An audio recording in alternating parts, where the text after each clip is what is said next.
एक मुस्लिम नवाब के होश तब उड़ गए जब आधी रात को उसके कमरे में स्वयं भगवान राम और लक्ष्मण आए और उसके सामने 6 संगीत लाख सोने की मोहरें ढेर कर दी। यह कीमत थी उनके एक भक्त को जेल से रिहा करने की। यह कहानी है 17वीं सदी के कंचेला गोपन्ना की, जो भद्रचलम इलाके के टैक्स कलेक्टर थे। एक दिन उन्हें पता चला कि कुछ आदिवासी महिलाओं को जंगल में संगीत, राम, सीता और लक्ष्मण की दिव्य मूर्तियाँ मिली हैं। जब गोपन्ना वहाँ पहुँचे तो भगवान संगीत को धूप और बारिश में एक टूटी फूटी घास की झोपड़ी में पड़ा देख उनका दिल टूट गया। उस वक्त भक्ति का आवेश इतना गहरा था कि उन्होंने परिणाम की चिंता नहीं की। उन्हें पूरा भरोसा था कि वे बाद में लोगों से चंदा इकट्ठा करके संगीत सरकारी खजाना भर देंगे। बस इसी विश्वास पर उन्होंने टैक्स के सारे पैसे वहाँ एक भव्य राम मंदिर बनवाने में लगा दिए।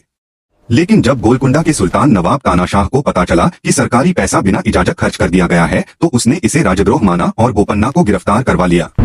गोपन्ना को हैदराबाद के गोलकोंडा किले के एक अंधेरे कैदखाने में डाल दिया गया, जिसे आज रामदास बंदी खाना कहते हैं। 12 साल तक उन्हें वहाँ यातनाएं दी गई, लेकिन गोपा ने हार नहीं मानी। संगीत उन्होंने उन 12 सालों में जेल के नुकीले पत्थरों से ही दीवारों को घिसकर भगवान राम, सीता और हनुमान जी के चित्र उकेरे, जो आज भी उस जेल की दीवारों पर साफ दिखाई देते संगीत हैं। फिर एक रात चमत्कार हुआ। नवाब तानाशाह गहरी नींद में, तभी उनके सपने में 2 तेजस्वी अंगरक्षक प्रकट हुए। उन्होंने अपना नाम रामू जी और लक्ष्मण जी बताया और नवाब को संगीत 6 लाख सोने की मोहरें थमा दी। नवाब को लगा यह सिर्फ एक सपना है, लेकिन जब सुबह उनकी आंख खुली तो उनके रोंगटे खड़े हो गए। सपने में दी गई 6 लाख सोने की मोहरें सच में उनके संगीत बिस्तर के पास पड़ी थी। नवाब समझ गया कि वे साधारण सिपाही नहीं, स्वयं श्री राम और लक्ष्मण थे। वह रोते हुए जेल गया, गोपन्ना के चरण पकड़कर माफी मांगी और उन्हें सम्मान के साथ रिहा कर दिया। उसी दिन से गोपन्ना रामदासु संगीत कहलाए। यह पवित्र स्थान तेलंगाना का भद्राचलम राम मंदिर है, जिसे संगीत आज दक्षिण की अयोध्या कहा जाता है। अपने भक्त का कर्ज चुकाने वाले प्रभु के लिए कमेंट्स में जय श्री राम जरूर लिखें।